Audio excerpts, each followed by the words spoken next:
who had Stuart Broad and James Anderson LBW there.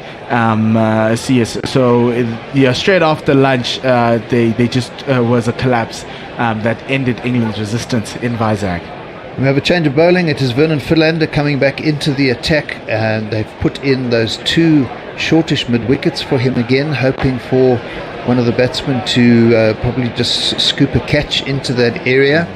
He's bowling, that first ball was very much on that sort of line, a leg stump, hoping possibly to hit a crack or something, or to just get the batsman to make a mistake, for those two mid-wickets to possibly be able to pouch something. And he comes back in again. Let's see what he does with this one on middle stump, and a straight drive right down the ground, but it's a very good piece of fielding by Maharaj behind the bowler. Got across really quickly and dived to save what looked like a certain four.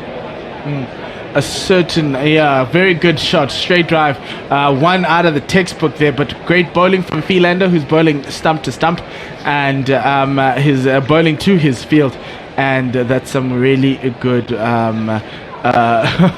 we're now looking at strike rates, that is showing the best strike rates in India from fast bowlers, and Dale Steyn sits at the top with a 37. This one just on the legs of Pujara, and he's played it out to backward square leg, and they go through just for an easy single.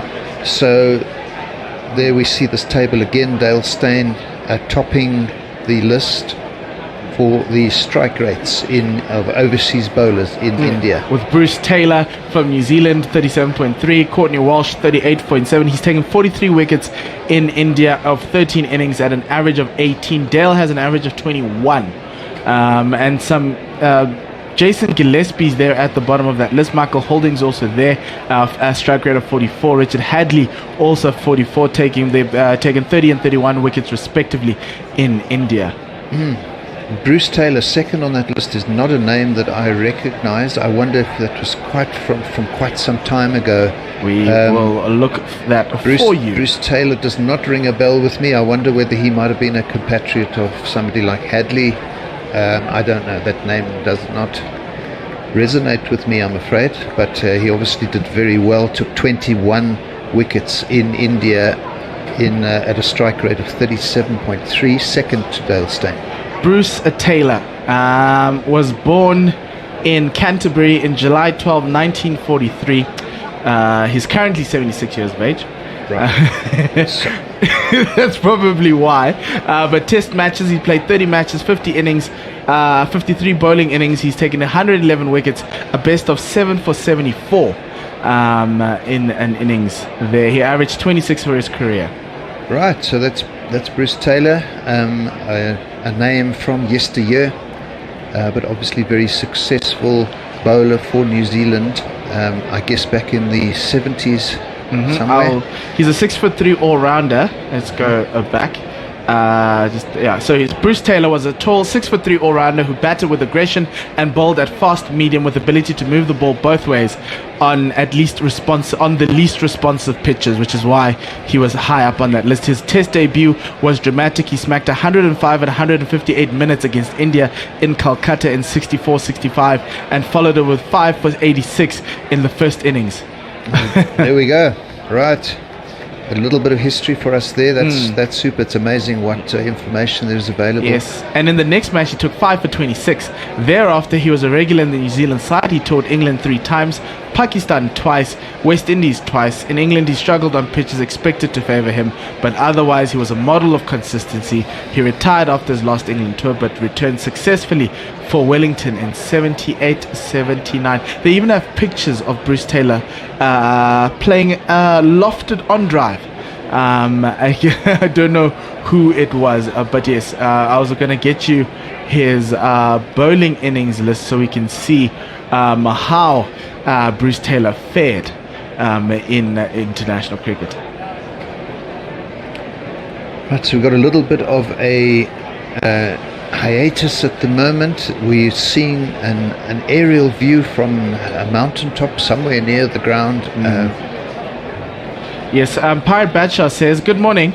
Morning, I'm dredging myself out of bed. Your good selves have been great accompaniment in my half asleep state.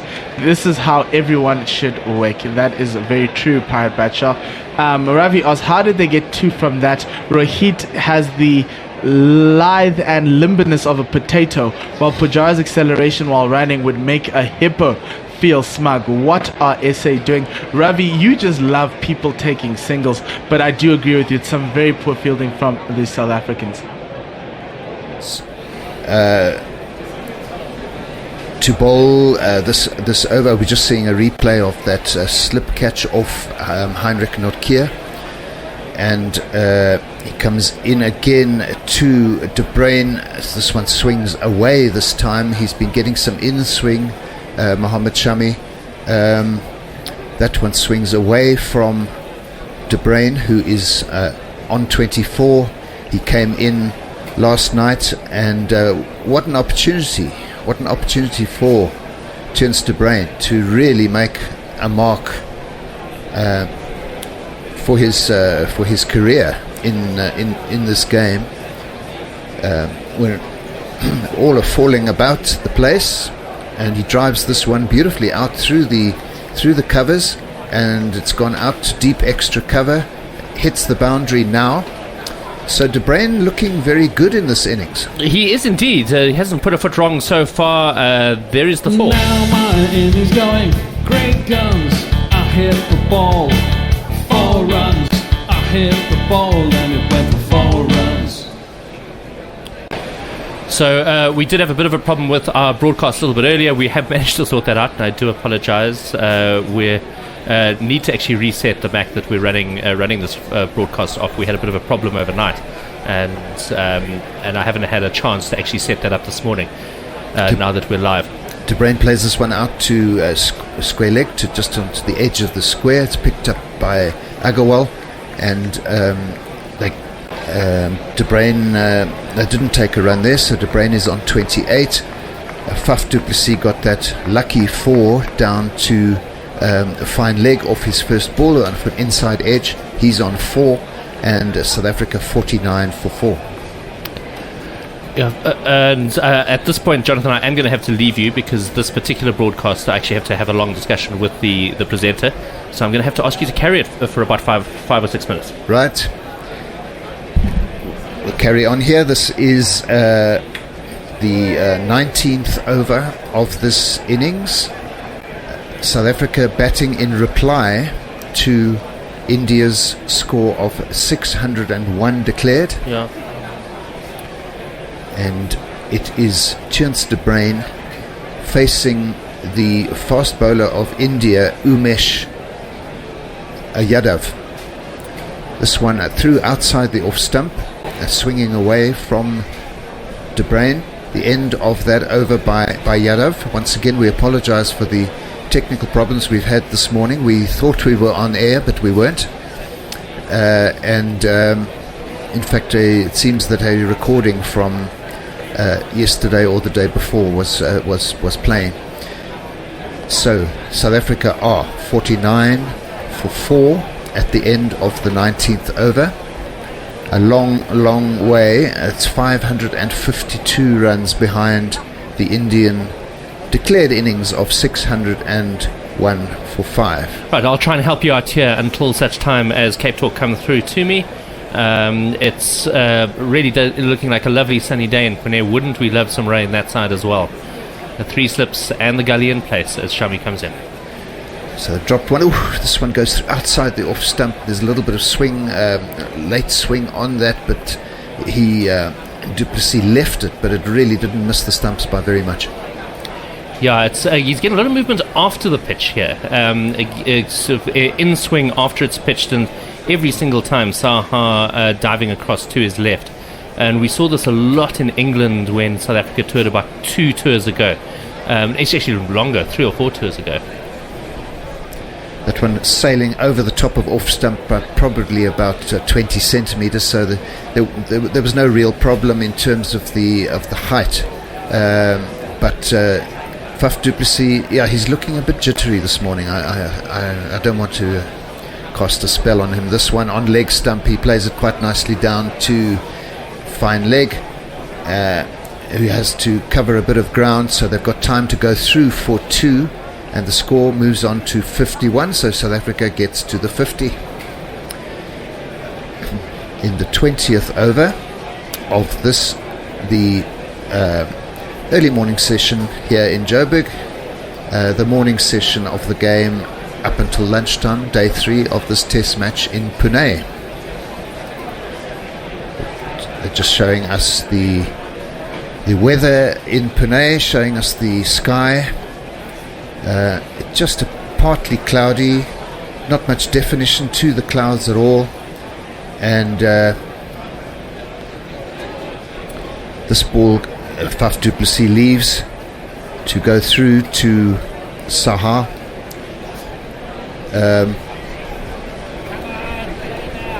And exciting news is we are joined by Otto, who's come through from Pretoria, I presume, on the Gautrain. Otto? Yes, caught the first train this morning, and well, welcome. Almost managed to make it in time for our broadcast to start. Well, in truth, we only really started about 2 or 3 minutes ago. I was listening. There was apparently a recording playing. Yes, from the Visak test. From the Visak test. Okay, so it wasn't even from this test match. So once again, apologies. We've had some technical gremlins here this morning, but I believe we are live now. Well, we're not as bad as the SA batting lineup. The top order batsmen letting us down again. 51 for 4 in reply to 601 for 5. Yes, it's a long way to go, Sheesh.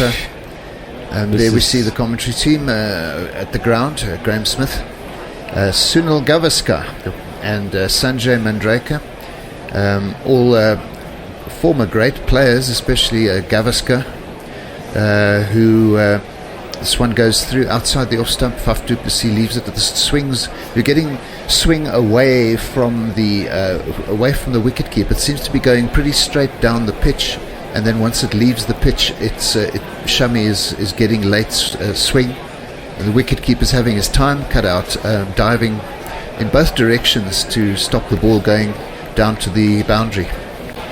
I mean, this is now a really serious time for these South African batsmen. They really someone needs to just stick around and put some value on their wicket, because things are not looking really good for us now. Shami in again, quick straight ball on about off stump, and du Plessis goes on the back foot and just defends this out on the onside, and that's the end of the 20th over. South Africa 51 for 4. We've seen the fast bowlers only operating this morning, Shami and Yadav. Shami did play in the first test, didn't do an awful lot of bowling because of the success of the spinners, but it looks like, judging by the amount of bowling done by the South African fast bowlers, that this pitch is more responsive than the one was in Vizag to fast bowling, and we expect to see quite a bit of the Indian fast bowlers. They certainly had a lot of success last night, and I think I'm correct in saying that Ashwin didn't even bowl a ball last night, so he hasn't bowled a ball yet in this game. I think I'm correct in saying that. It's been all seamers so far. I don't think did either of the spinners bowl last night? I think Jadeja did bowl.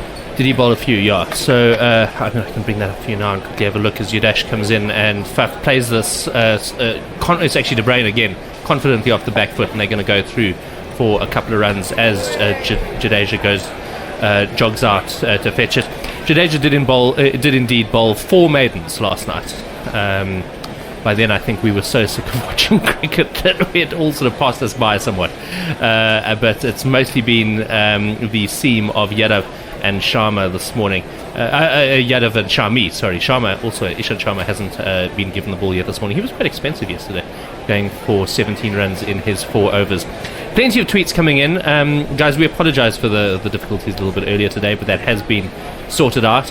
And what a great tweet to see the start of this morning. Ravi Nair sending us that article announcing the engagement of Nat Siver and Catherine Brunt, saying, I'm sorry for Nico and Cup, but I have a new favourite cricket couple. And it's just a really nice feel-good article of those two ladies tweeting out their engagements, both of them top English players. So a really, really nice way to start the morning. And then a couple of tweets with Leia and Ravi Nair just discussing between themselves where on earth our commentary is. Well, we're here now, and so you can indeed send us in your thoughts for this second test between India and South Africa. On off stump, pretty straight ball, didn't really do very much, and De Bruyn just defends it back to Umesh Yadav, who took 2 wickets last night. The 1 wicket this morning was that of the night watchman, Notkia, who did his job, faced 28 balls, and then got an edge to one from Shami, and was caught at 4th slip by Virat Kohli. So this one, we're not live at the moment, but De Bruyn looking good in this innings. He didn't have a great match in Vizag, but looks to have found some form and is playing very, very nicely in this game so far. I mean, South Africa desperately wants him to find form, and he will be such an incredibly valuable player if he really does get into his groove. He defends this back down the pitch. Right now he's on 30 of 56, so going along at 3 runs and over. The last 10 overs have been 20 for 1, and the current run rate for the entire innings is 2.5. 84 overs remaining in the day, and South Africa really just there to bat now. I mean, there's no point in even thinking about time. It is just it's about building and building and building some innings. And there's and as an I edge, say that, and this one has the brain. Oh, cool. Okay. I would have actually. I mean, it's a horrible thing to say, but I would actually rather it was Faf, because I wanted to see Terence de Bruyn be able to bat himself in here. Do you want to describe that, and then I'll have my bleat? Okay. Well, Umesh Yadav bowled him a ball round about. It was outside the off stump, and De Bruyn didn't really move his feet, didn't get into line properly. I don't think the ball did an enormous amount, but he was just a bit late on the shot. He's got an edge, and it was an excellent catch. It was just back of a length, having a spar at it off his back foot, away from his body. He knows he's screwed up there, and he's played a shot at a ball he could have left all week. In a circumstance where he's being paid to leave the ball, basically. And that, I'm afraid, is the end of Terence de Bruyn, both in this innings and possibly...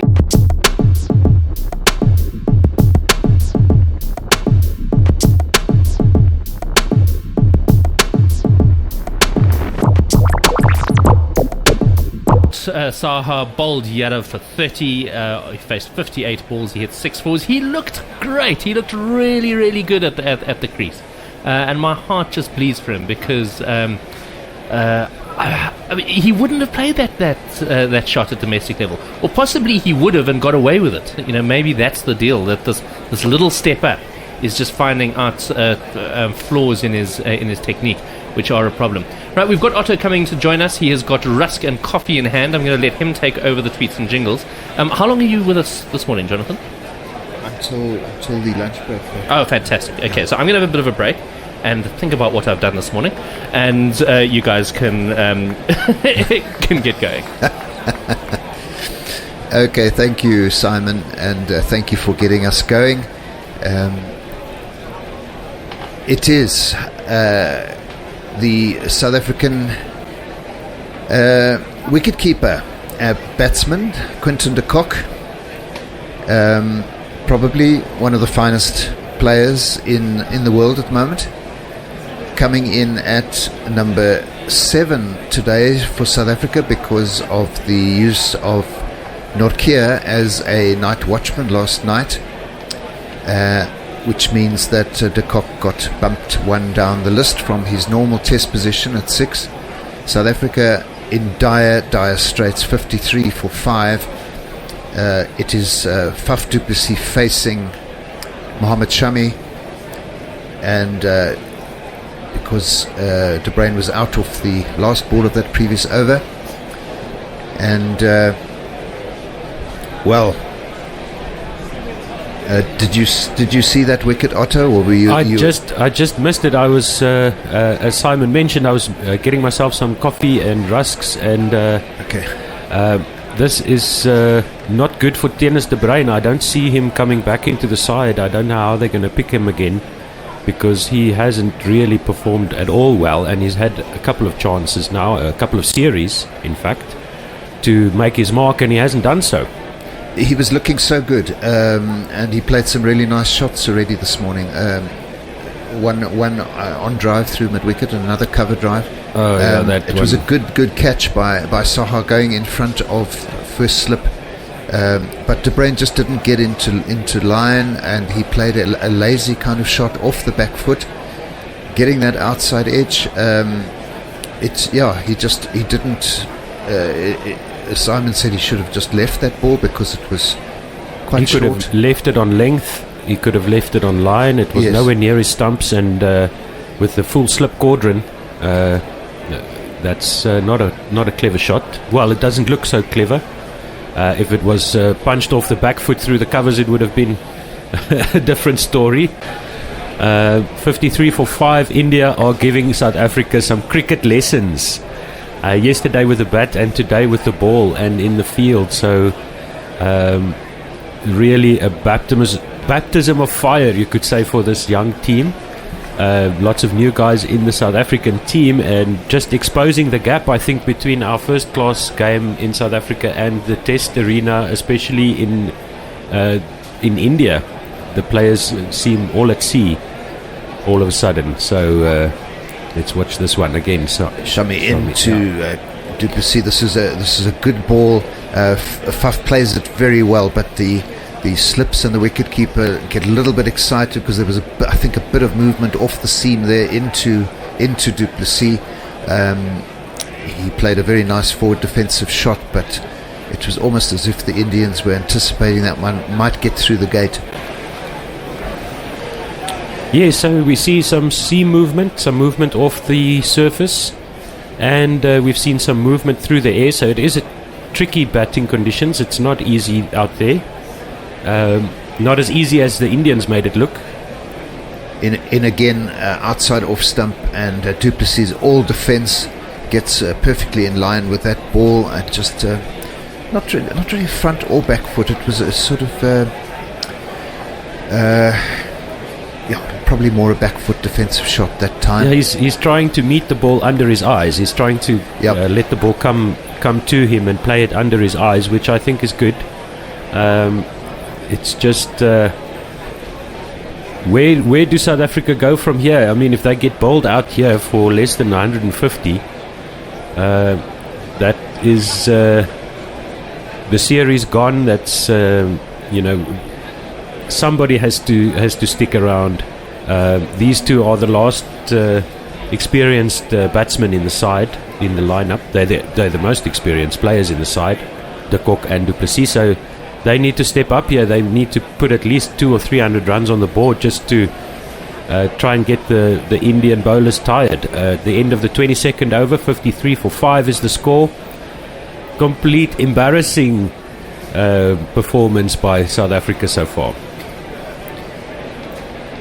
We see a table on the screen of the fast bowlers with the best strike rates for India in home tests, a minimum 25 wickets, and the two guys bowling at the moment are the two with the best strike rates on this table, even higher than Kapil Dev and Javagal Srinath. Some great names on that list. Zahir Khan. These two, Shami with a strike rate of 45 and Umesh Yadav with a strike rate of 51, topping this table. So Well, they probably got a boost from this series, from this game, to get that strike rate down to that figure, but that is phenomenal. 51.3 and 45.0 for Muhammad Shami and Umesh Yadav. Well, Yadav got 2 wickets yesterday, so and won this morning. So he's moved his total from 73 up to 76 in this innings. Yep. And Shami got the other 2, I think it is. That's right. So this one played by de Kock out into the covers, just to the edge of the square. No run, no trouble for the fielder. We haven't identified this morning yet who is kind of fielding where. Some of the Indians wearing blue caps, others wearing white floppy hats. Well, they've got 3 slips in a gully. And I can just tell you that Umesh Yadav is bowling his 8th over. He's got 1 maiden, 23 runs, 3 wickets at an economy of 3.2, 34 dot balls, and he's conceded 4 boundaries, 4s only. And Muhammad Shami has 7 overs, 2 maidens, 13 runs for 2 wickets, 1.85. Yeah, so they both bowled very well in this innings. This one driven beautifully by de Kock. That one's gone out through extra cover, and we need to jingle a boundary there. I will do that happily.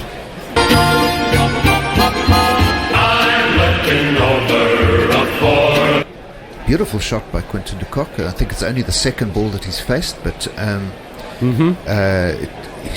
after he's hit the ball, he just strikes that pose. And the ball streaks out to the boundary. So superb shot by Quinton. 3 slips in, point, extra cover, and a long off, or a mid off, inside what would be the circle. India wouldn't mind having Quinton driving like that, because they've got the slips in. They're bowling to their field there. So a little bit of movement away from the bat, across the face of the left-handed batsman in business. But a really nice shot. Little bit too wide by Umesh Yadav. A pitch just outside off stump, so going across Quinton, and he just leaned on that beautiful cover drive. So Quinton moves on to 4. He's off the mark with that boundary. Faf du Plessis is on 6. But never mind the runs. It's all about sticking around and occupying the crease now for South Africa, just to, like they did in the first test, just to sort of fight back a little bit, have some semblance of a decent score. Because at 57 for 5, it's all about India right now, and they've got a mid-wicket and a mid-on as well. This one outside the off-stump to Quinton de Kock, about a 60 centimetres or so outside the off-stump, and he just lets this one go through to the wicket-keeper, Saha. India with a massive amount of runs to play with. I'm sure that they're going to have attacking fields all day. Really, if South Africa get a few runs, it's which obviously we want them to do, it's not going to make a huge difference to India psychologically. They've got this huge lead, and if a few boundaries go through, so be it. They're going to attack.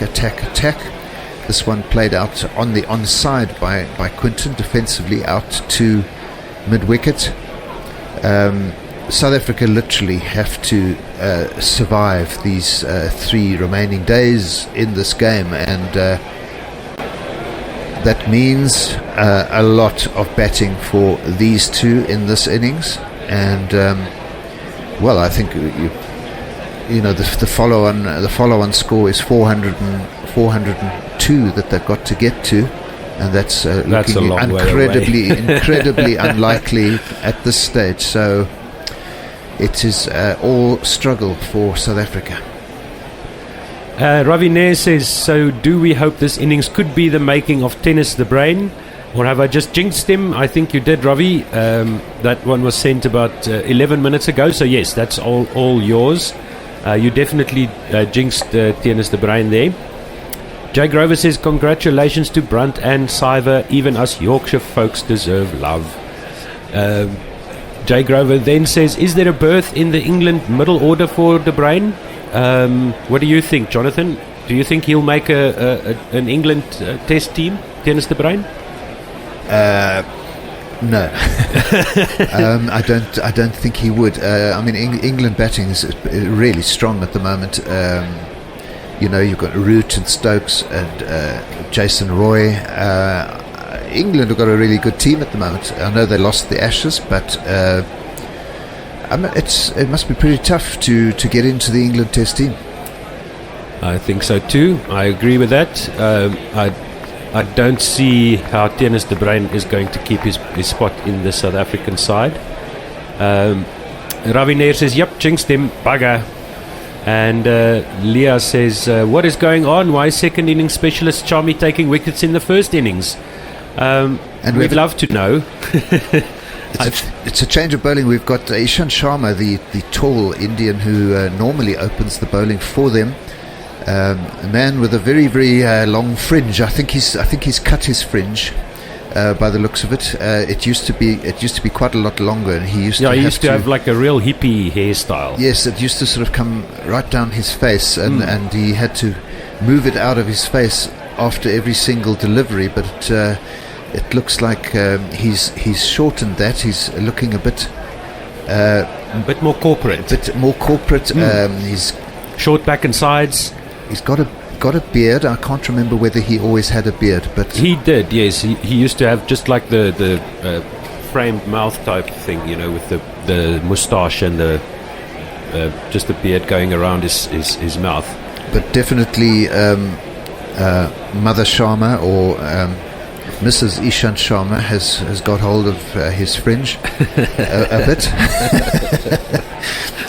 It's still. I see a close-up of him there. Somebody must have been listening to me talking, one of the cameramen, because we've got a real close-up of him there, and I see the fringe is still just down below his eyes, but not quite as long as it used to be. Old habits die hard. Evil Scooter says, check score. Yikes! So all over by stumps then. I think so, Evil Scooters, unless somebody in the South African team remembers how to bat in a test innings. They've still got the 3 slips, backward point, extra cover, then they've got mid-wicket, mid-off and mid-on. Definitely all-out attack here by India. They know the ball is helping them a little bit. It is moving off the pitch. It is moving through the air. It's not easy. Well, the South Africans are making it. Oh no! Into Quinton spars outside the off stump, and that slip cordon just waiting for that sort of incident. And Kohli has a little bit of a chat to his fellows there. This one, let's just have to see the replay, and that one drew the de Kock 1983 into World the Cup, shot. assuming that India will lose the match. Absolutely. What yes. can we say? Just looking at the weather. For those of you who might be wondering if the weather can save South Africa, no is the answer.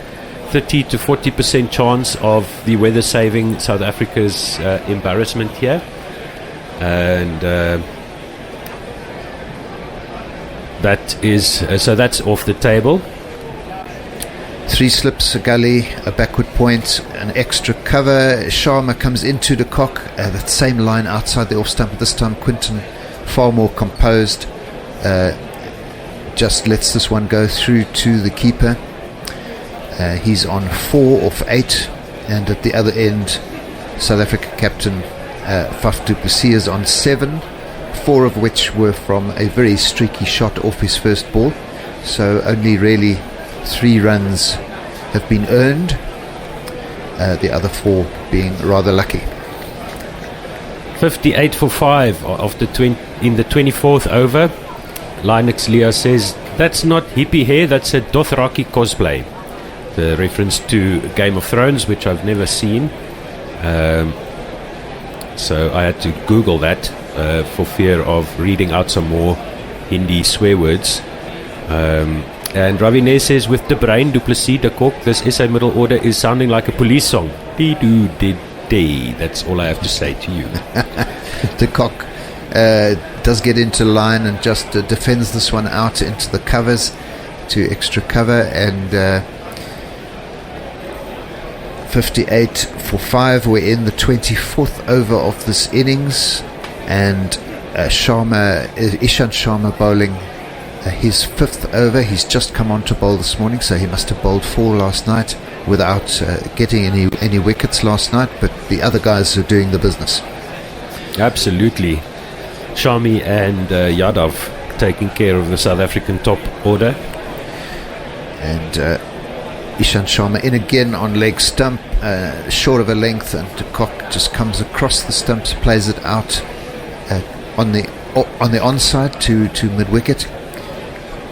Flat pitch says, woke up, checked Twitter, saw we've got past 40. Let's spend some time with the Proteas this morning. Yay! So dripping with sarcasm there. I fear we might not have a lot of time with the Proteas. India might wrap up this match today. At the pace they're taking wickets, after 25 overs, they've got us 5 down. So by 50 overs, they could have us all out. Certainly by 30 overs, because they'll be into the tail after the next wicket. And we might well see the end of the match today. See, there's a picture of the stadium. There's a lot of empty seats, as there were the first 2 days. I mean, I presume today is not a working day in most of India.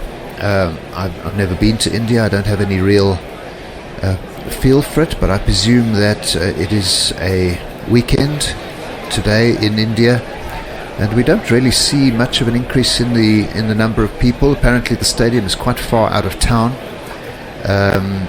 Just looking down the other end of the ground, there's a lot of advertising hoardings above the side screen and so on, but just a sprinkling of people. Looks very rural there. Sprinkling of people all the way around the ground. A more on the right hand side as we're looking at it, the people look as if they're perhaps getting some shade on that side, but being it must be about 10:30 or so.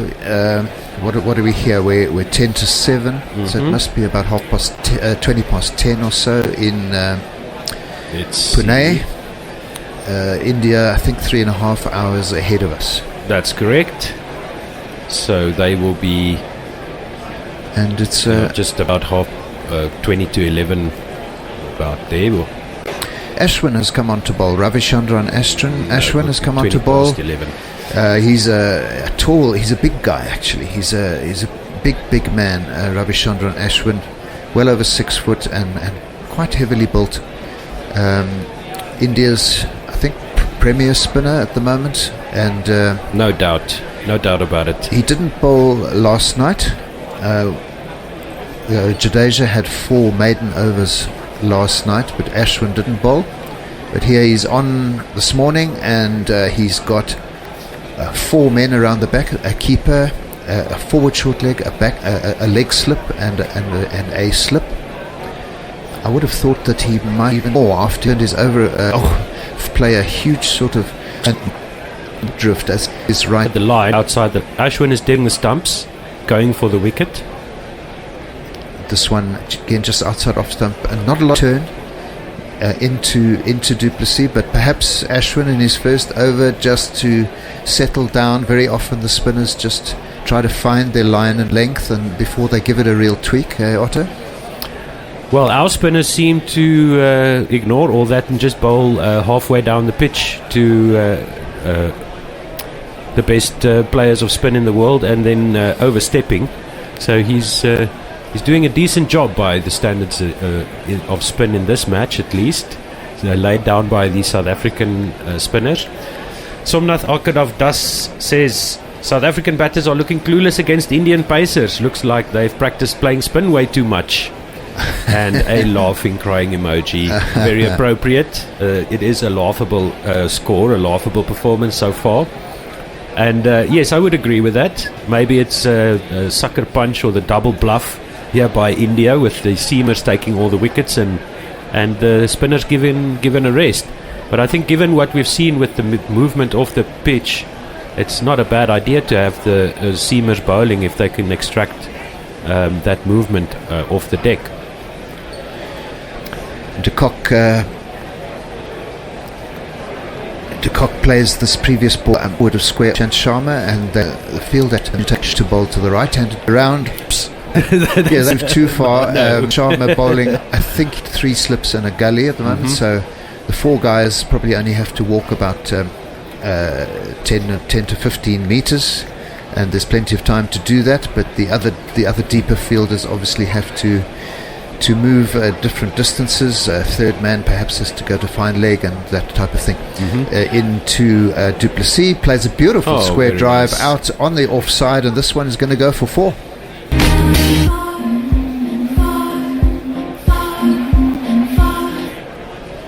Flat Pitch says, please retweet Gorilla SA. Typhoon, Hagibis tracking towards India after Japan calls to cancel cricket test. I think that is what we would typically call fake news. Definitely this on this match.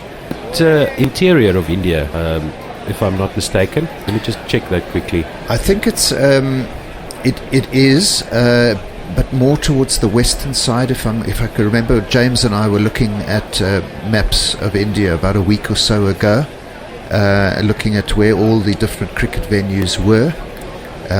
It's not on the coast, but I think it is more on the western side, north of Mumbai, if I remember correctly, but I may be totally off. You are almost correct. It is close to Mumbai. It's about 50-60 kilometers inland from Mumbai to the southeast of Mumbai. Just a bit south of Mumbai. Yes. Okay. Southeast, right. So yes, but it is in that area. So certainly the typhoon would have to cross the entire Indian subcontinent to get to Pune.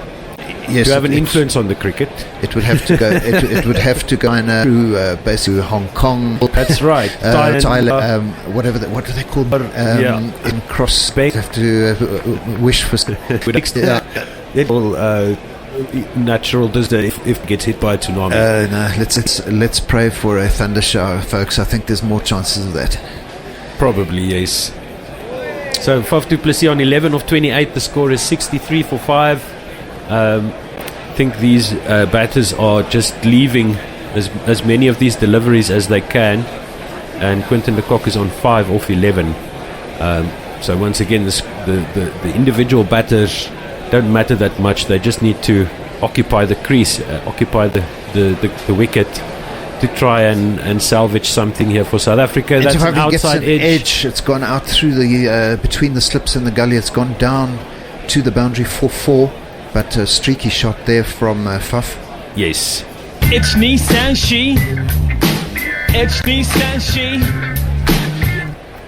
Extremely streaky shot there. Forward defensive by Faf du Plessis, and caught the outside edge, dropped short of third slip, went in between third slip and gully. As we see, Faf is taking a little bit of a break there. Fist bump with Quinton de Kock. Well done, son. We haven't lost our wickets yet. I think he's... Well, you mentioned... Like, I've seen a team a factor of 10 behind another one. Ashwin has already bowled an over. Right. A proper attacks and have a point. Catching, and he's come around, getting a drift into Quinton de Kock in the air there. Really is the holy grail of spin bowlers, isn't it? You can get the drift in the air, which often goes in the opposite direction to the spin. And really turns you into those footholes that were made by the South African quicks. So there's Slipter, and that enables Quinny to get his foot to it. And it's a quick looking good the off spin of Ashwin, turning it a left-hander. Not getting prodigious spin off the pitch at the moment. But too full there by Ashwin. It was indeed. He drops this one slightly, makes controls of this ball, and Quinton just defends that, and no run. Yeah, super attacking field. He's attacking the stumps, and he can do that because of the score. India really keep their foot on the neck of the South African team. They are indeed, and I don't get the sense they're the sort of team that'll go quiet either. They really do attack and attack and attack. Although we did see South Africans in the last 2 wickets in that final session at Visakhapatnam. So there is, this is a... We went through a long period, do you remember, in the late 90s, where we were habitually, 70 for 7. And then being put under pressure as a batsman, and And really have to greet you. Yes, properly. we greet in silence as we were scrambling around and figuring out how it works. I was on hold for Cape Talk, and you were having to come in here. Yep. Couple of interesting things going on this weekend. One where we're going to Eliud Kipke have a go at the 2-hour barrier in the marathon. He is the world record holder. He ran 2:01:38 in Maryland. So to give you an idea, for those folks who are getting ready for parkrun in an hour's time in South Africa or in 3 hours' time in England, the 2 hours that he's trying to run for the marathon is like going out and running a 14:17 parkrun, and then doing another 7 of those after you've run that one. It is an insane pace, so under 3 minutes a K. And I'm just trying to think what the parkrun world record is. That's like sprinting a marathon distance. I mean, there are very, very few people in the world who could run that pace for 200 meters. And I know at my fittest, I can stay with world record 100 meters. I don't make a mile. And I mean, I'm able to run a marathon in under 3 hours and those sort of things. Well, when I'm I get what you're saying. Like, and then you add to that this whole thing is a bit of a Nike marketing extravaganza in the week where Nike have had to shut down their premier athlete training program, the Nike Oregon Project, because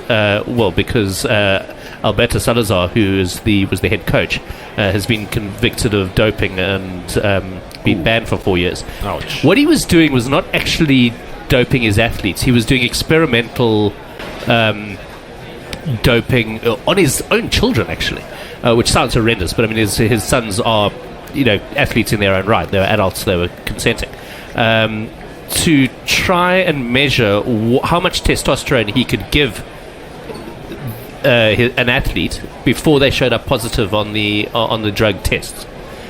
So basically, he was seeing how far he could push the envelope, but it was ultimately done for things like using prescription drugs in an inappropriate way, providing testosterone, in excess of what was allowed.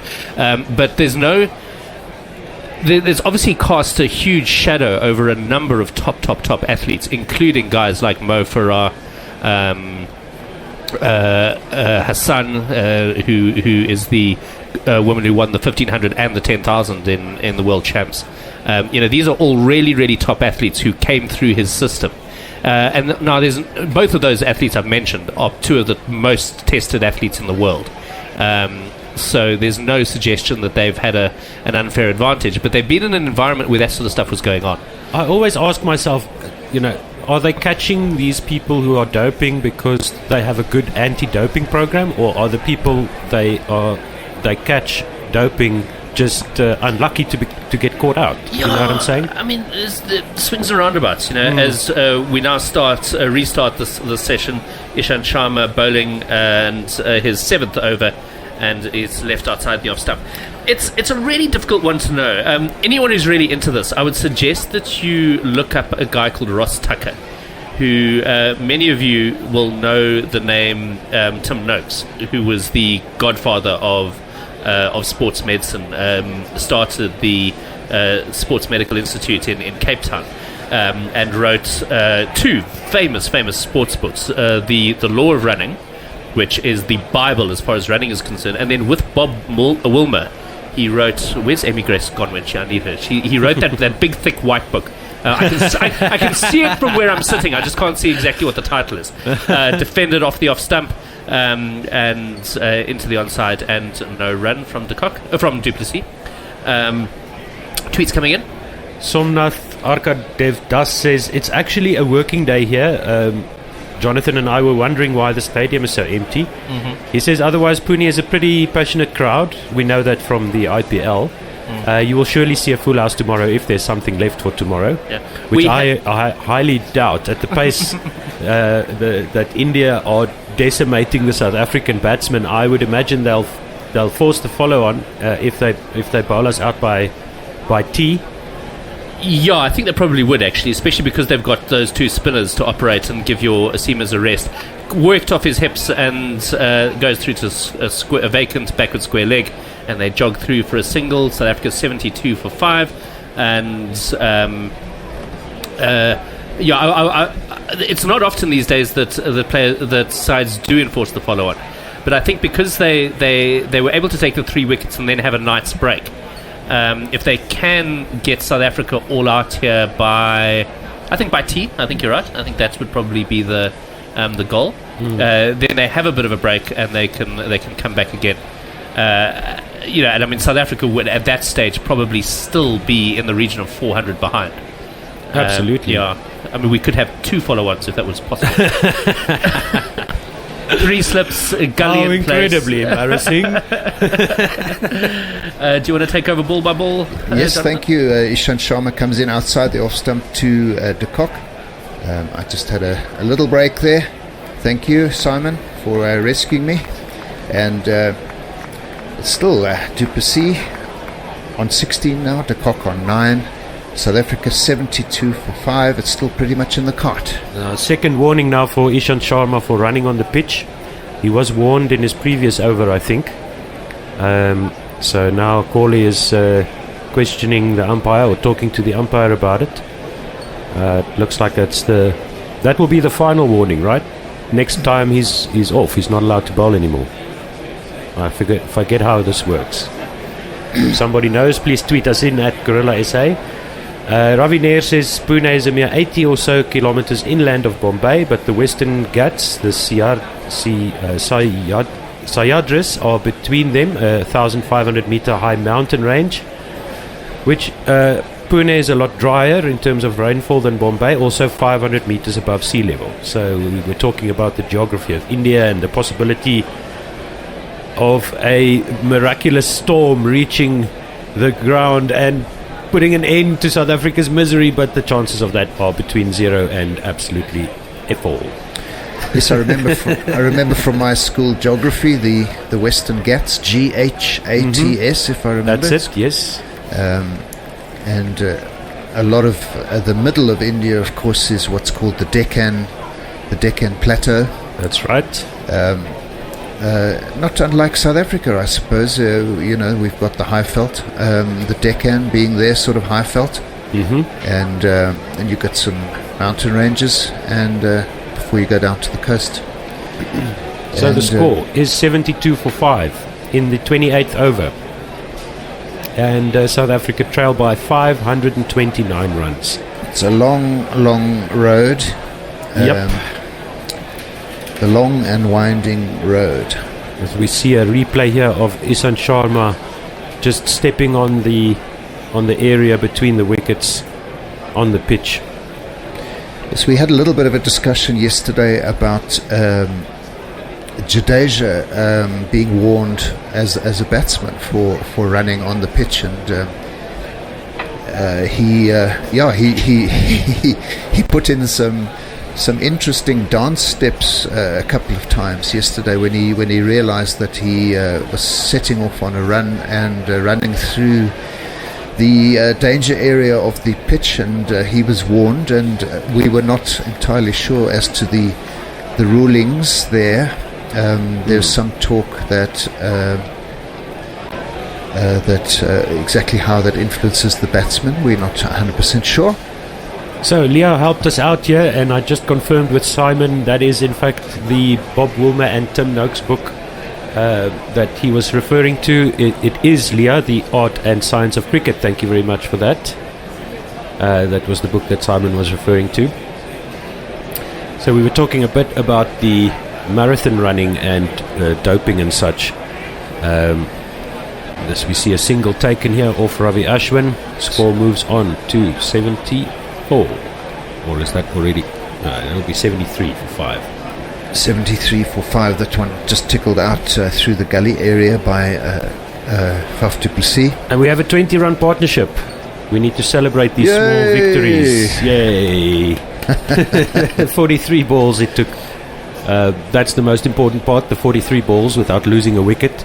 So that's more significant, I think, than the actual score. Oh, this one, de Kock goes, he gets an outside edge on this one. It's gone out through the slip area down to third man for 4.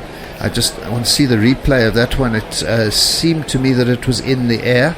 Yeah, it definitely flew through the slip region there.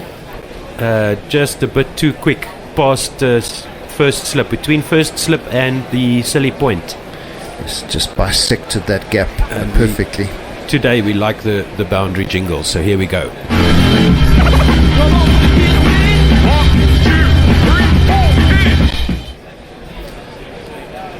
Now they've put in a second slip there, and which they can do. It might be chasing after closing the door after the horse is bolted, but India have got the runs on the board to do that sort of thing, Jonathan. Yeah, absolutely. This one played by de Kock out to extra cover, but they've put Rohit Sharma, I think it is, in there to second slip. Ashwin again into de Kock, plays this one out quietly on the onside, fielded by Ashwin himself. But I think India can just they can plug any gaps just about at the moment. If they concede a few boundaries, it's not really going to be an issue. No, not at all. It's they can do whatever they need to do to get these wickets. Absolutely, and it's interesting now to see how the South Africans are obviously. Let's watch this one. This one on leg stump, played out on the onside by de Kock. It goes out to square leg by the umpire, but very quietly. And did they go through for a single? Yes, they did. No run there. 77 for 5 is still the score. Okay. So these two are the most experienced players for South Africa today in this game, and they are obviously trying their best to stick around, and the Indians are trying their best to pry them out. So this will be an interesting battle between these two and the Indian team to see if these two can go through at least to lunch, and then anything beyond that would be just amazing in comparison to the rest of the team's performance so far in this match. Well, I think it's a good thing. My mom actually mentioned this to me, that these young players are in a real test. This is what it's all about. If you think you're the bee's knees, come to India and play test cricket there, and let's see how good you really are. Yeah, it's certainly a real test. I mean, this is. So this will be something that these players can learn from. That was the point she made. So it's more than a test. This is an examination. Absolutely. A microscopic examination of your technique. Mm-hmm. This one played by du Plessis beautifully out through the covers. It's running out towards the boundary, pursued by Jadeja, and they go through for 3. Yes, 80 runs up for South Africa. Once again, these small victories we have to celebrate under the circumstances. 20 of 34 for du Plessis, 13 of 25 for de Kock. The first ball of the 30th over, that was Shami replacing Ishant Sharma, and 80 for 5. And I think, Otto, that India have, having won the toss, have exploited the conditions perfectly. Yes. The declaration was a good one. They put South Africa in when they had been in the field for over 5 sessions. They were all obviously very, very tired, and they broke through and took 3 wickets last night. And then this morning, when the pitch is fresh, de Kock just pushes this one out to mid-wicket. It's fielded by Jadeja. A little bit through the air. This morning, their fast bowlers, India's fast bowlers, have exploited the conditions again to take another couple of wickets. But we see now the things getting a little bit more batsman friendly as the ball gets a little bit older, and the day warms up. Yes, I think so too. Is it going to be one of those where you see Shami here to de Kock? Shami around the wicket to de Kock, played out into the covers, where two batsmen can can put up big scores, and the rest of the batsmen are really made to look silly. So it looks like there is a bit of a wind as well. That's drying things out. As we see a Indian fan with a flag proudly, yes, it's absolutely waving in the wind. It's more than a breeze, but it looks like it's not. That was up on top of up on top of the stand somewhere. Oh, de Kock chops this one into the ground behind the stumps. If he got a bit more bat on that could have been very dangerous to his stumps. Shami is making the Kock play here. He could have left that ball, but because the bowler is coming around the wicket, he feels that he must play at this under edge and just misses his off stump. Ooh, that was close. It was very close, but more of an edge on that, and he could have been in real trouble. Yeah, he could have easily played that on, almost onto his own stumps there. But he survives.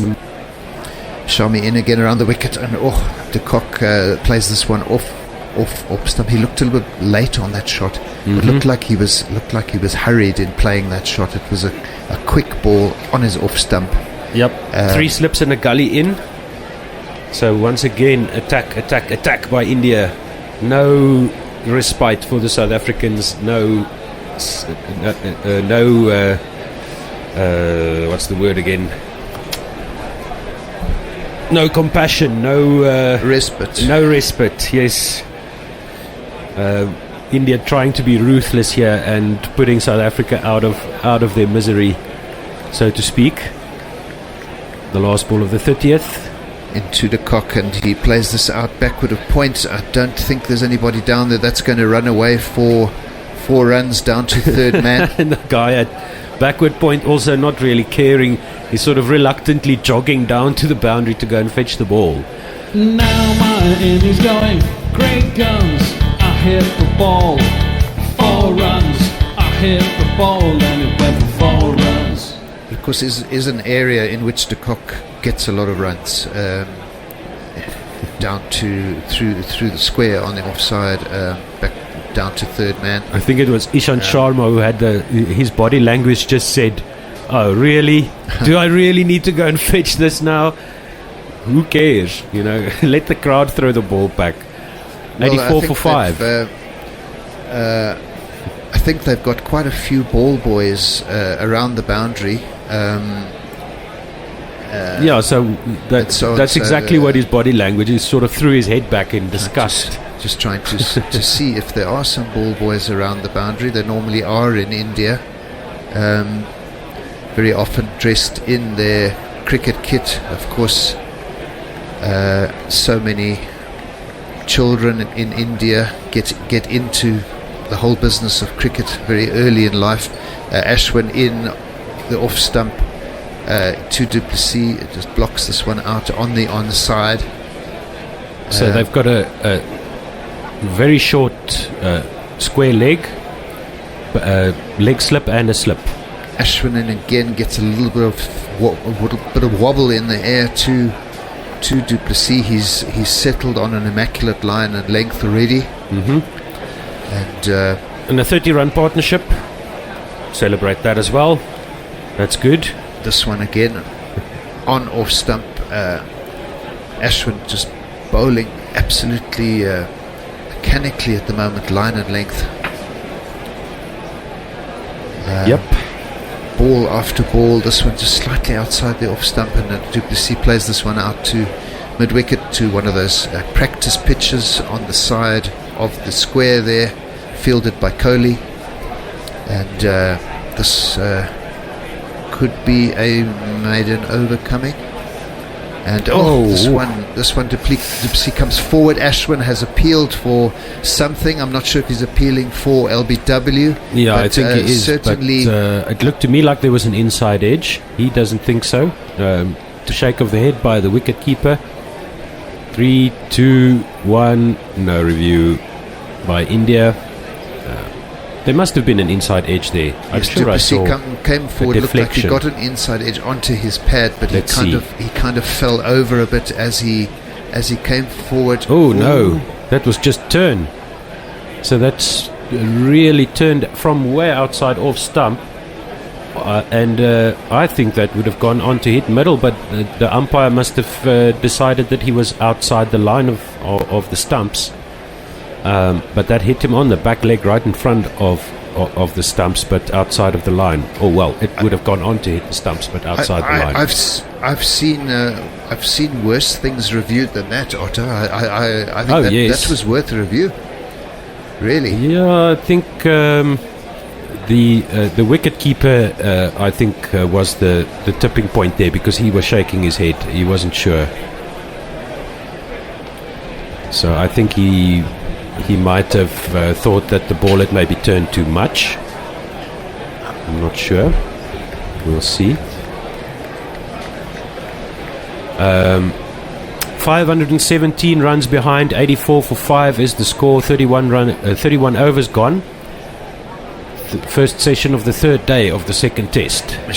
Mohammad Shami comes in again to over the wicket to de Kock and bowls this one just on middle and leg. De Kock comes forward, plays it out on the onside. So we have fast bowling and spin operating in tandem. You see his height. Okay. Height was, we were just talking about that possible review. Ashwin is interested, but he is a tall man. He gets quite a bit of bounce. And that one would have gone well over the top of the stumps, in fact. Yeah, but you're right, Jonathan. There have been a lot worse than that reviewed. Shami again accurately into the middle stump of de Kock, and de Kock plays very cautiously out on the onside. Flag pitch says if both get double tons, we'll only trail by 100. If de Kock and du Plessis manage to make it to 200, we'll still be 100 runs behind. That is true, and just gives you an idea of how absolutely dominant India have been in this match so far. Ruthless is the word I was looking for earlier. 2 slips and gully, I think. Yeah, that's... Yes, a third man... short. Third man is shortish as well. De Kock again fully defensive, back to the bowler. No run. 31 run partnership of 63 balls and still 84 for 5. So the next target for South Africa would be lunch. India have already taken 2 wickets in the session, so they'll look for that third wicket to really seal the deal as far as the session is concerned. Winning the session definitely so far with the 2 wickets they've got, and the South Africans really with their backs to the wall, nowhere to go, and just these 2 players now standing in the way of this Indian team completing the domination of their opponents. This one from Shami was way outside the off stump. Quinton really didn't need to play it, but he reached for it. That was a bit dangerous. He gets it right on the bottom of the bat, goes out to extra cover, but again Quinton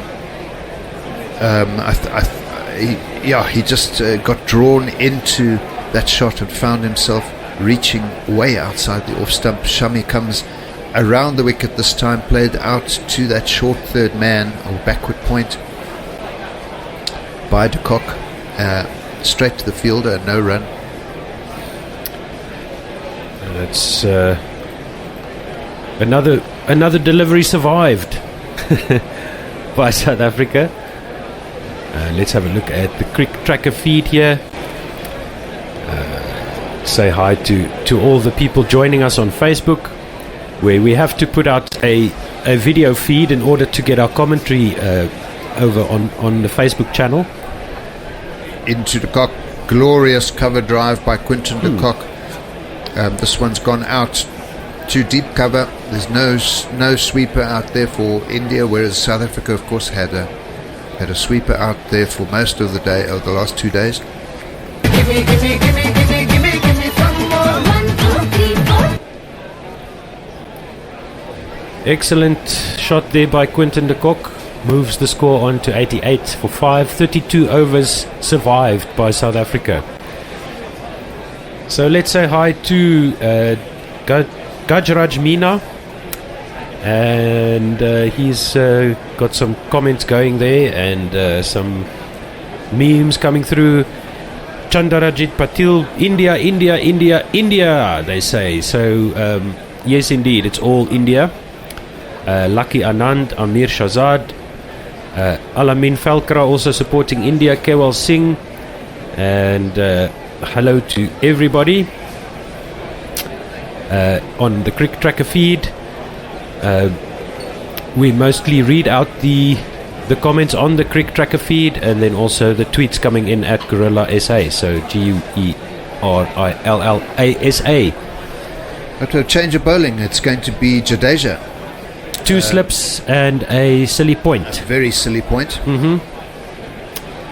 Almost as silly as the South African cricket team at the moment. 88 for 5. In reply to 601 for 5 declared. Just have a look at it. Cover drive by de Kock. That was a great shot. Yes, so this one du Plessis hits. That one I think has gone for 6. Yep, he's straight back over the bowler's head. Over the bowler's head, well, over mid on, slightly nice. straightish mid on, and first 6 probably definitely for today. I'm sure South Africa wouldn't have hit one last night. So here we go. Smack it in the air. Smack it in the air. Legs moving side to side. Smack it in the air. Smack it in the air. Smaximum. So du Plessis there making a statement against Jadeja to perhaps try and knock him off his trolley for this is the first run that first over that Jadeja bowled this morning, and much better ball by Jadeja this time. But it's a whole psychological game out there between the spinners and the batsmen, and spin bowling. There's a lot of psychology in it, a lot of confidence. A spin bowler who's not confident can get smacked all over the place, Otto. Yes, absolutely. We having a bite here quickly. 41 run partnership now, 94 for 5, and we just saw Faf du Plessis cross the 3,700 run barrier. Small things that we're celebrating here as South African fans, the little bit that we have to hang on to, and a really good performance by India. Their fans must be really happy with their team's performance. But that's also what you expect from India playing in their home conditions. They are notoriously difficult to beat at home. Around the wicket, Jadeja left arm, and this one just knocked out to the edge of the square on the onside by du Plessis, and they go through for a gentle single there. Du Plessis on 27 off 46 balls, de Kock 21 off 36 balls. The total 95 for 5. South Africa getting up towards the first 100 of the 400 odd that they need to avert the follow on, or at least possibly being asked to follow on. It doesn't happen much these days, but in a very one-sided game, the possibility of a follow on is very real. Yeah, I think with 600 runs on the board, they would definitely want to enforce the follow on, given the performance of their bowlers so far. But you're right, Jonathan. I think it does look like batting has become a little bit easier. So I think once again the guys who lost their wickets last night and this morning will be kicking themselves now, because they could have been out there having a good go, as we see the wicket keeper taken out by this delivery, almost hitting him in the face. Yes, this ball must have risen off a length, and the wicketkeeper, he just didn't seem to anticipate it, and it came more or less straight for his face, and looked like it really took him by surprise there. Yeah, I think it dipped a little bit on him. It just dipped at the end. Just before it reached the wicketkeeper. So once again, we see the ball moving through the air after it hit the pitch. Mohamed Shami in again down the leg side. This one comes through to the wicketkeeper at a more normal kind of height. It's not a wide. In a one-day game, that would have been a wide. But in test matches, they're much more lenient on the leg side as they are in T20s and ODIs. So 506 runs behind, 95 for 5 in the 34th over. Partnership is now 42. Du Plessis on 27 of 48 and de Kock on 21 of 36. So survive to lunch. That's the first goal here for these two batters, and then see if they can frustrate the Indians a little bit more and maybe get some big scores behind their names. And who knows from there. Certainly, I don't think there's a chance of South Africa doing anything other than avoiding being badly beaten. So there's no chance of a draw, I think, Jonathan. No, we've got there's too much time left in the match. Two full days and the rest of today. So it's 2 3/4 days left in this game. It doesn't look like there's going to be any kind of weather interruption. This one comes off the outside edge of Du Plessis' bat, and it rolls out quickly out to point. He just played slightly down the wrong line and got the outside. So right now, I think the best outcome for South Africa would be to avoid an innings defeat, to make India bat again. That would be a plus from this position. But it doesn't look like from here. It will be amazing if South Africa can score more than 601 runs.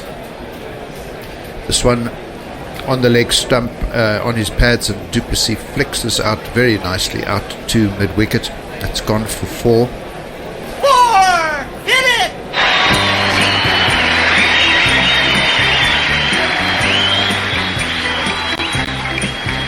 All 4, 1, 2, 3. We're gonna sing about 4. 4 is the legs on an old easy chair. 4 is the corners of a sweat and hair. Little Jerry, tell us more. All 4. We'll sing some more about 4. 4 is the legs on a spotted moo cow. 4 people singing right now. This one again down the leg side, goes through past Du Plessis to the wicketkeeper. Shami looks like he might be getting a little bit tired. He's sent quite a few balls down the leg side in this over. The previous one, Du Plessis played beautifully off his pads for 4. Last ball of the over, I think they could change Shami very soon. Could also be that he's looking for swing. That's not happening. So he's starting on that leg stump line, wanting for the ball to straighten, and it's not. Yes, either that or, like you say, Jonathan, he is tiring. 19 overs in the session, 63 runs for 2 wickets. Over rate is okay-ish, 12. Not really. Well, it's what you expect when you have the seamers bowling, and Jadeja is continuing now from his 6th over. He's going to be bowling his 6th over now to de Kock. They've got a leg slip, short square leg, and he just drives this off a thick outside edge, and it's going to roll gently down to the boundary for 4. Yes, he found a huge space out there on the offside, huge vacant area, and the ball literally just trickled into the boundary with nobody getting anywhere near it. But I think that we do see some reluctance on behalf of the Indians to chase. There's no real need for them to chase the balls down to the boundary and risk injury. 50 partnership, so let's jingle up the 4.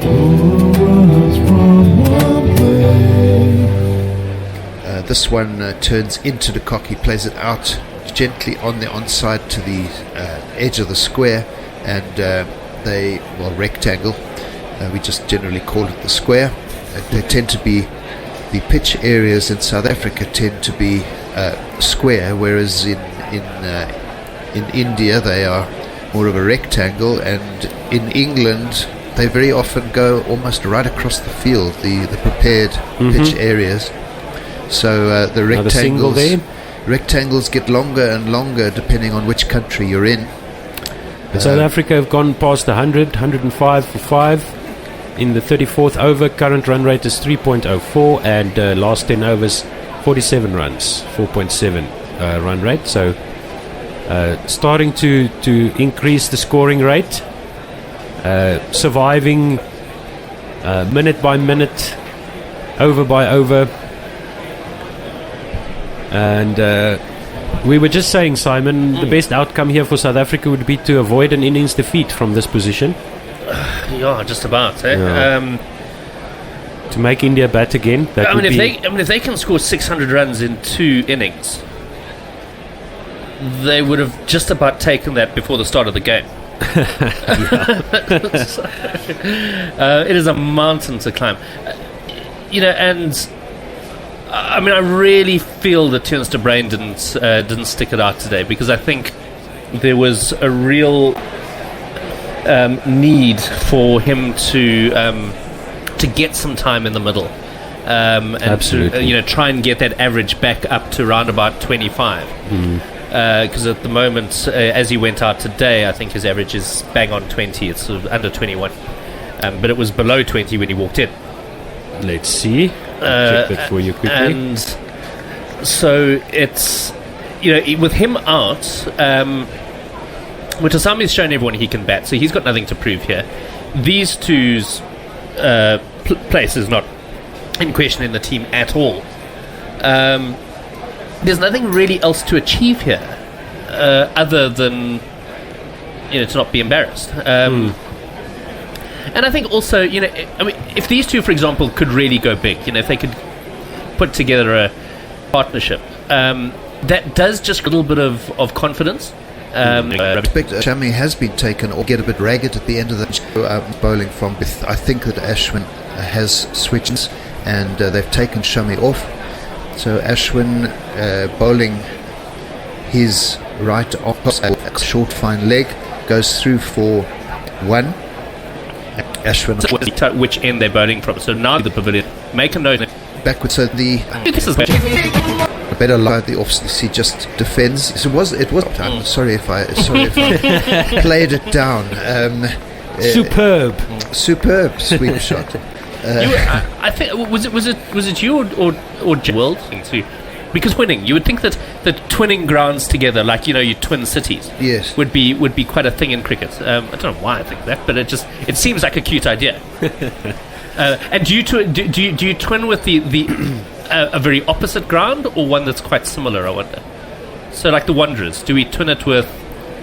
I was going to say the MCG, but it's the MCG. But that is de Bruyn's 1 runs, highest score of 101, average 4. His average has gone down again. Okay, of course, because he obviously it's now divided again. That's a real problem. Average of 18 as number 4 batsman. Yo. This one's gone boundary. Out to the boundary. Nice shot by Faf du Plessis, and India did make some effort to try to chase that one down.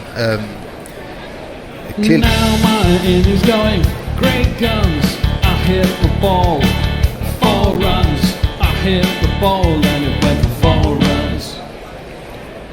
In a sense, India have got so many runs to play with that they certainly don't have to go chasing breakneck down to the boundary and risk injuring themselves. They're going to let some boundaries go. Jadeja into du Plessis, comes forward nicely, plays it into the ground, fielded by Silly Point. Silly Point and 2 slips. We had someone on Twitter yesterday talking about why there was such small crowds, and they, I think it was Anise, made the point that is this live now? Yes. So Jadeja bowling from the pavilion end, turning it away from Faf du Plessis, and he defends. No, that was a replay. Sorry. And he made the point that Pune, firstly, is that the Maharashtra Stadium is well out of town. Defended into the offside, no run. and also there's no shade anywhere in the ground, so it's I not a see. pleasant place to watch cricket. Okay. You're spending long on taxi fare. This one driven beautifully by Duplessis. It's gone out to the cover boundary for 4.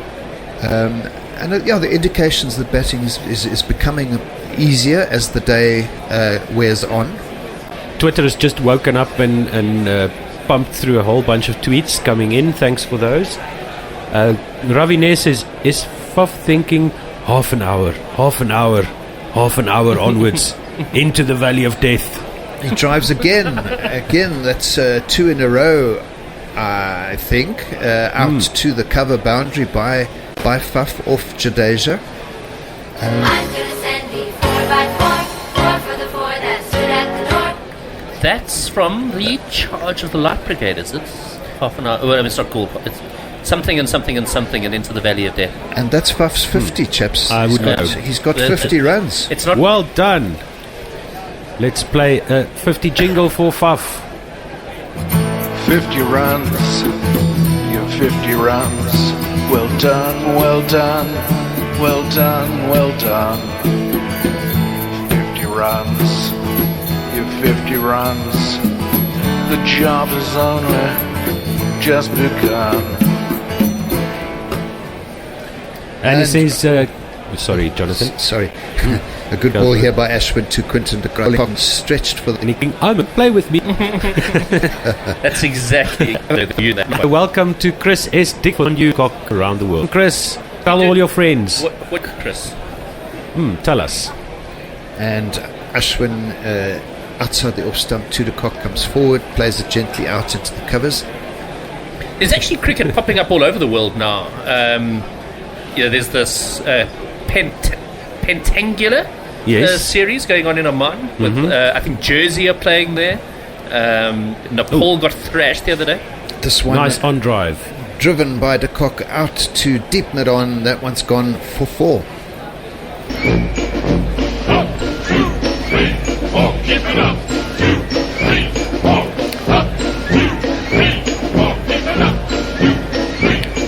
I don't know why you guys are complaining. While I've been sitting here, it's looked all South Africa. It's about 75 run partnership. 101 balls survived. Well, we just... I've been sitting here for under 10 minutes. They've had 4 for and he's just bowled him. Well, Is that a bowl? I'll shut up. Simon. Genier. Oh man, he I don't even know. I actually think the keeper knocked that off. I think we're going to have to see a replay of that one because... the umpire is actually saying, look, the bails are behind the stumps, you are out. So long, farewell, I'll be there saying goodnight. I hate to go and leave this pretty sight. It just didn't look like it was going to hit. Oof. And it just hit the very, very top of off. Yes. Yeah, and he didn't even hear the bails come off there. Quinton de Kock just looking back at the bowler. I think he thought that they were appealing for caught behind. And in the air, it did not look like it was going to hit his stumps. And I promise you now, if that had hit his pads, I would have said absolutely not out. No, me too. I think, and then it just sneaking through snuck there. through, yeah. Sneaky. It looked like it was going to miss off actually Ravi by Ashwin. sort of the width of a ball. Guys selling popcorn in the stands and brightly coloured turbans. Leah, in party reply time. to that Ravine tweet, says, I'm okay with that as long as he doesn't start chewing on the ball to become the first player of a batting side to be done for ball tampering. They're trying to train Bailey to be interested in balls. She has no interest whatsoever. Oh, that's very unusual for a Labrador. Well, I think they need to have experienced ball chasing from other dogs. They need to have seen it happen. Okay. And because she's alone here, she hasn't really had a chance to have a go. No, So we now, had a similar pet dog who also just had no interest in any type of toy of any kind. Yeah. Was the strangest thing. I think you've got to teach them about toys from like a puppy. Play with them, and there's no point introducing But we a toy did. to a 3-year-old. We did. He just didn't like Yeah. to play with toys. I don't know why. So Loren Mutasami coming in. Why don't you have a look at his stats for us? Because I think he needs to score about 17 or 18 runs to have scored 100 test runs without getting out. Which should be quite a nice way to start your career. Of course, yes. He hasn't lost his wicket yet. Yeah. So he had 49 in the second innings. Yes, and he had has about a what did he have? average of Well, he's got no average. Yeah, would no that be average. One match, 2 innings, 2 not outs, 82 runs. 82 runs. So 18 runs. And I think we can. Well, no, I'm going to jinx it by saying we can play the 100 jingle then, because he hasn't even faced a ball yet. It's Faf du Plessis as Jadeja getting ready to come in from the pavilion end. Please, Simon, you've already done Quinton de Kock really badly. Yeah, I did it beautifully there. I did him better than if I was ripping leg breaks out of the rough. And Leah says, I hope India bat again. Rohit needs another ton. No, he doesn't. I'm sorry, but I'm not in the market for commentating on another 5 hours of Indian batting. I really, really am not. No. It was a pleasure watching Kohli. And actually, Agarwal is an incredibly attractive batsman as well. Hell, that was such a good ball. I mean, drifting in and clipping the top of off is perfect. Such classy bowling. And beating the outside edge of Quinton's bat. So he played inside it and it hit his off stump. And Quinny's a guy who knows where his off stump is. Eh? I think it and was. he was looking at as if to say, what's going on? And what he's saying is, I'm healing. Quinton and it nicked out, but the look on his face, I didn't think he realised that he. This moment of uncertainty. But he was Reese. I thought the keeper didn't his enthusiasm. Yeah. So 2 slips in again for Jadeja. That's the end of the over. 128 for 6. 39 overs gone. South Africa trailed by 473 runs. And Ravi Nair says, as I suggested yesterday, if South Africa can take this innings to tea, no matter what the score, India will almost certainly bat again just to rest their bowlers. Yeah, well, no, he said that yesterday, and I actually don't think that that's true. I think that it depends very much when they get the wickets, and also how hot it is. And I don't think it's particularly hot at the ground today. We spoke about this being a work day. There's nothing wrong with this crowd. There's plenty of folks out there enjoying the party atmosphere at Pune today, and hopefully towards the end of the day we will get a few more people coming in. But I do think that India may well take the second innings, or maybe bat for 100. Yeah, I mean, so if they like South Africa trailing by 473 runs, so let's say they put on another 100. Well, for 4 wickets, flip, we'll take that, won't we? What a good ball! Sure. Do you want to describe that for us, Jonathan? It was Ashwin bowling, and that was a similar ball to the one that got Quinton, I think, actually. It pitched on about off, turned away from Mutasamy, and I think it was similar to the one that very that got, similar got delivery. It was just a little bit outside the off stump. Oh, and we have overthrows here as they scampered through for a single, and the man backing up missed the ball, and we'll take that. Thank you very much. 1, 2, 3, 4, keep it up. 2, 3, 4, up. 2, 3, 4, keep it up. 2, 3, 4. As we say, good morning to Tommy. Morning. Thanks for joining us here today. Just had a look at the weather. Maximum temperature today in Pune will be 32.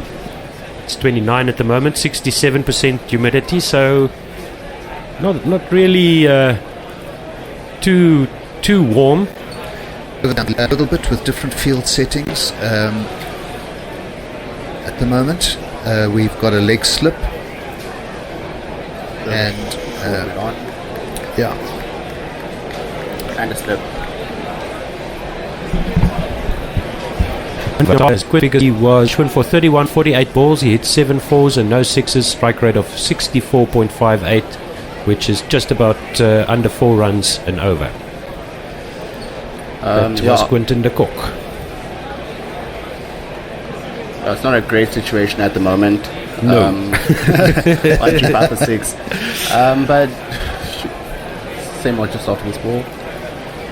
So let's watch this next one. It's coming into du Plessis, just knocks this out on the leg side, just to the practice pitch on that leg side, and du Plessis on 51. He's batted nicely. He was a bit streaky in the beginning, and this one, he tries to sweep a ball outside the off stump, but he really mistimes his shot completely, and it goes through. Seems like India are debating if there was a bit of an edge there, or if maybe they're debating if they got the bails out in time. Mm-hmm. They're talking about something, but I think the time has passed. Yeah, I don't think they're seriously considering a review. Mm-mm. But yeah, looking at the situation at 135 for 6 after 40 overs, I just feel like for the South African team, there's been a lot of errors we've made in terms of where we've put who to bat where. I think when you look at how well Quinton and Faf batted this morning, it would have been just showing replays, definitely nothing off the bat. Looks like there might have been something off the pants a little bit. No, way outside the line. So just Quinton and Faf are probably our two best batsmen, so you would have ideally had them come in earlier than 5 and 6 Yeah, slated. so they sent Bavuma up the order to number 4. So I agree with you. I think that Faf should have gone. Yeah, I think you have to take a little bit of especially if you're the senior players, which Faf and Quinny are. I think they've got Temba as well. Well, yeah, Temba as well, but at the moment, Temba, I think for the year, if you can just check, he's probably averaging about 20, 18, 19, 20. So he's probably not in the space to be batting at the most important position. Jadeja comes over the wicket and Mutusami just into the slip area as well outside the off stump of LBW. Yeah, you're right. He's set the world on fire. He made some runs against the India President's 11. And he did some good work in the T20 internationals. Yeah, well, that is true. But as far as Test cricket is concerned, and even for the SAA side versus India A in September, he didn't score that much. Highest score of 40 in Test. So I hope we get a replay of this one. It looks like this was a chance. It was a chance. It was a chance. It's one off to another, and he was in fact dived to his end to it, and he's very disappointed. A bit of a lazy flick from Mutusami there. Into Mutusami again, and he plays this one off his pads. He really made an effort there to get the bat to the ball and get his pads out of the way, because that was possible. If that had hit the pad, he could have been in trouble. Maybe it was down leg side, but again Mutusami uses the pad to Jadeja. This one outside the off stump, and the ball loops out on the leg side. Mutusami's going to have to watch out here. He's going to have to watch out. Using the pad this often to Jadeja is going to be risky. No, and he almost lost his wicket for the first time there to nail down his average. So hopefully Mutusami makes them pay. He's dropped on 6 by Kohli. This one outside off stump. Mutusami on the back foot just defends this back. For 6 after the 31st over. Just going back to the Temba Bavuma point. So he hasn't. He scored a little bit of runs against the President or the Age side or whichever the case. Teams don't necessarily always put out their highest team, and if the team made pitches, how we'll get it in the Test series. It's not a Test match. Yeah, it's not a Test match, and in actual Test matches for this year, he hasn't done particularly well. So it's going to be Ashwin to continue from the other end. So we've got spin from both ends. Jadeja has just completed that previous over. Ashwin comes over the wicket into Faf du Plessis, who just defends this, dabs it out on the onside. He's been a little bit stuck on 51 for a little while now, but surviving to lunch, I think. Yeah, probably just looking to get to lunch. It looks like du Plessis has decided he's going to play Ashwin from the one end as much as possible, and let Mutusami play Jadeja. I think that might be the tactics at the moment. Du Plessis drives this one down the ground, gone through mid-on. There is a man down there, so they go through just for a very easy single. The field's going to have to change around, so there my theory goes up in smoke. Mutasamy is going to have to face Ashwin. And that's 100 runs in the session. And this is the final over before lunch. Yeah, has to be. So hopefully 2 hours into the first session, so we expect this to be the last over before lunch. Hopefully we survive this little 3 balls spell. Ashwin around the wicket to Mutasamy. And Mutasamy a bit late on the shot. It was round about middle and leg. Squared himself up there. Squared himself up. Got the bat to the ball, but his defence looks a bit awkward. He's leaving gaps and using the pad quite a lot to the spinners. He's going to have to be careful.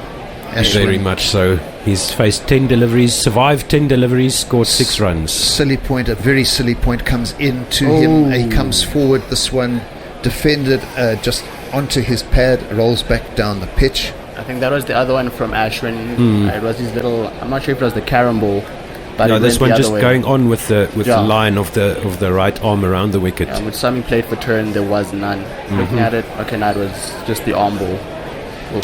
Got an inside edge there, so it did turn a little bit. Let's see what Ashwin does with this one. He's the outside edge. This one beats him and goes through to the keeper. I don't think he got anything on it though. That one turned quite sharply away from Mutasamy. Bit of a 3-card trick from Ashwin there. Turned it going back to the left hand and the first 2 balls, and then got the big off break on the third one. Just missed the outside edge. Right, and, so that's lunch. That is indeed lunch, and we see elsewhere in the world, Sri Lanka, Bangladesh, 8 out loss after 17 overs. That's just about the only international cricket I see up here. Then we see yesterday's result, India women beating South Africa. We're going to play a song for you, and then we will be off air for a little bit as we sort out some gremlins here in our studio. Let's see, which one are we going to go for?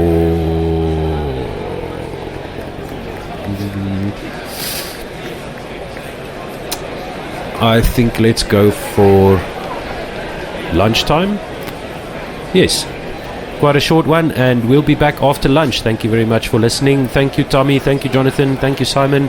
We'll see you just a little bit later. South Africa 136 for 6 after 42 overs. Chat to you in a bit. Excuse me, what time is it? It's time for lunch. What time is it? It's time for lunch. What time is it? It's time for lunch. What time is it? It's time for lunch. It's lunchtime. Hey, what's for lunch? By first slip by Faf, it was on his left, very low, travelling very quickly, and it's gone for 4. I'm looking over.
again, a great delivery, my word. He's done what he did to Cock here. He's bowled two spinners, two of the balls that are going away from the left-hander.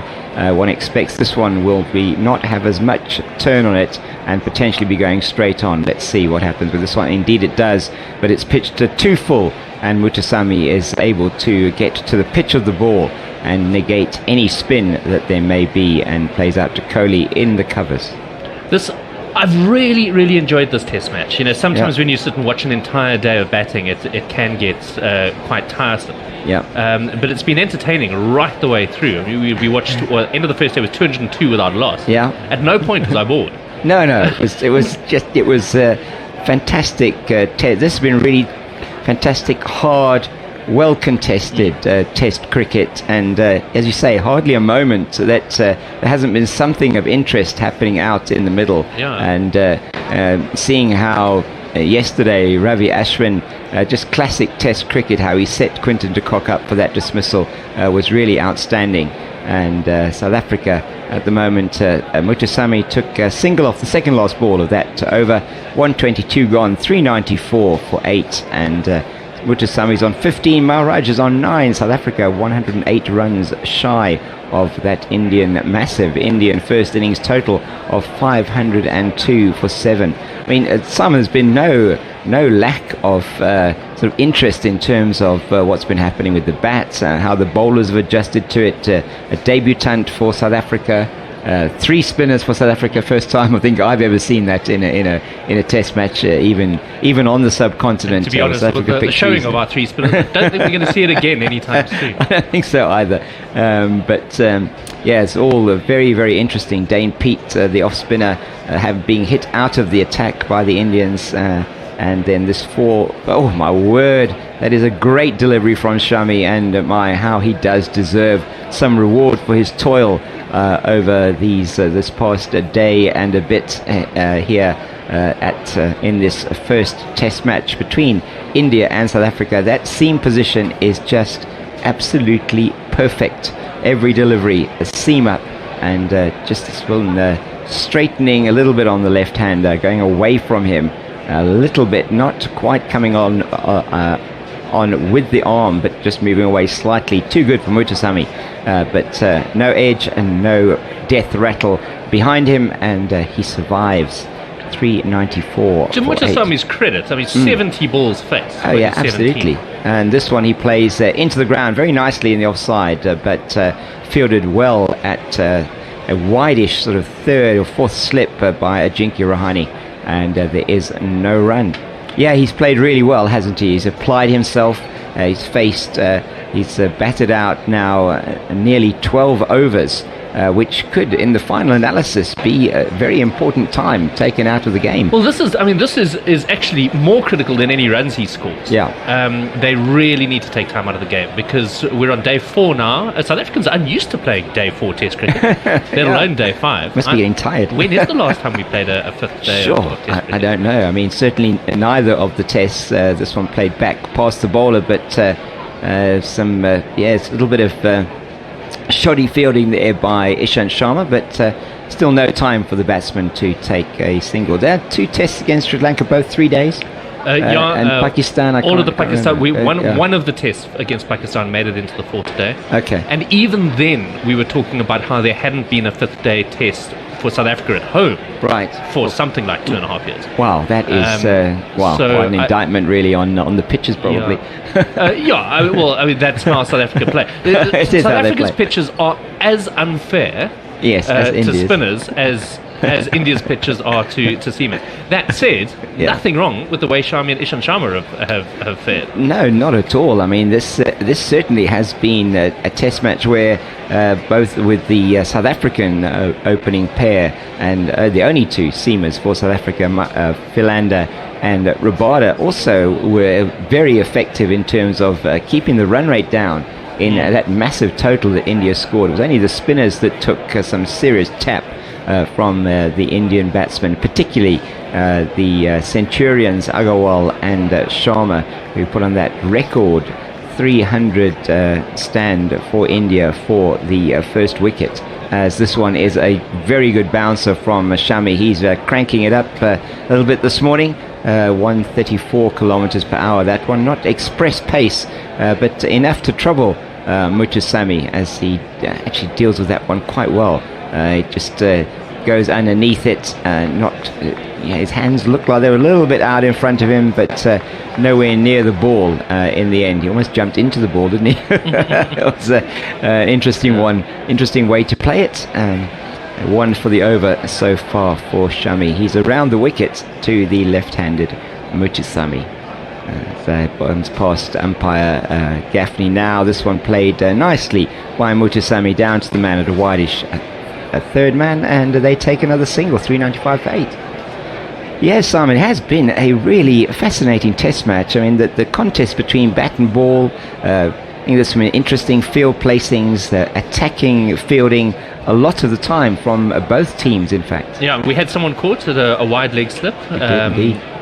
Straight, who was it? It was Faf. That was Faf, yes, turning yesterday. it off the face of his bat to what was basically a leg gully from of Ashwin. We had for quite a while, when I think it was Ishan Sharma was bowling, we had 2 catching mid-wickets. Yeah, and that does sound strange. It was definitely not a catching square leg and a catching mid-wicket. No, it there wasn't. Were 2 catching mid-wickets. There were. And this is something we first picked up in the girls' game against Pakistan. Putting 2 players in a single position. Yes. Is a really, really interesting field placing, one that I hadn't really seen that much before. And we celebrate the arrival of Otto and Mpho together. My goodness. It is happy day. And this one wide from Ashwin outside the off stump, played very nicely by Muthusamy out into the point region, and they take another single. It is 396 for 8 as we welcome Mpho and Otto. Welcome, gentlemen, and that's good morning to you. And we'll get Mpho coming onto the couch, and I will absolutely take perfectly timed, because I will be able to disappear off and do some weather. So and there's some tweets that Otto can read out almost straight away, which is all work out very, very well. That's perfect. Wonderful. As this one, Good to see that we survived. Yeah, we have survived so far. Just survived so far. Couple going past the outside edge this morning. Get to 400. It would be nice. Would be nice to get to 400. Ashwin in to Maharaj. This one, he comes down the wicket and he's out. Oh my word! I thought he'd played that over the fielder that was there at mid-on. Why did he even try and take him on? If there's a fielder out there when South Africa just wanting to bat out time, that was poor cricket from Maharaj. I also think it's about just being positive and and I also do think a lead of about 100 is a little bit complicated for India, because they need to get about a 250. 250 more runs on top of that to try and effect something, and that might lead them to giving us 5 overs at the end of the day. Yeah, so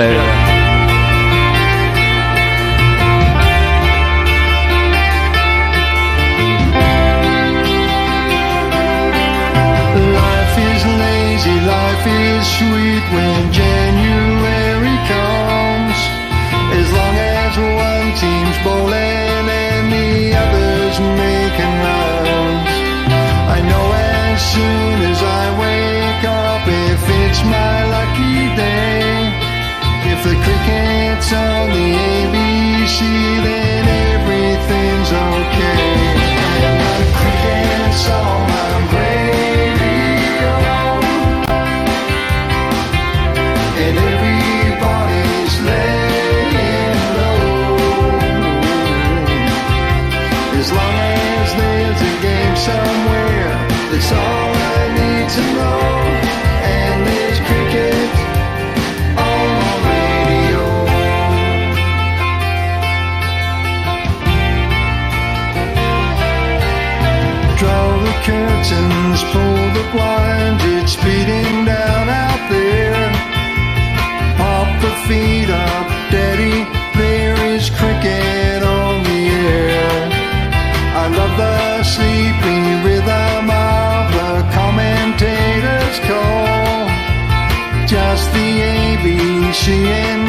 and welcome back to our beloved listeners and friends of cricket. Welcome to One World Sports Radio, Guerrilla Cricket's South Africa's coverage on One World Sports Radio of this second test in India. South Africa against India, South Africa in a hole. But we have a debutant on the mic, and that is Tammy. Welcome.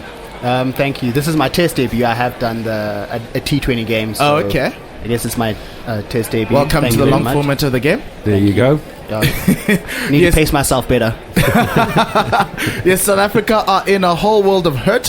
136 for 6, 465 runs behind. Faf du Plessis with a 52. That was quite aggressive, gents. And Sinaran Mutusami coming in after Ashwin decided to let us know that he is also around, and it's just not a seamer's wicket. And Mutusami dropped on 6 by Virat Kohli, so let's hope that's he makes them pay for that mistake. So there's like 300 run partnership or something. Make it an expensive missed opportunity there. Yes, so we've got some tweets. Do tweet in the first over. I'll hand you over to the guys on the couch. Yeah, it looks like it's going to be Spence to start off with. Tell you the bowler just now. Probably going to be Jadeja since Ashwin bowled the last over. That's right, before lunch. Yep, Jadeja has the ball. And Ravindra Jadeja, 30 years old.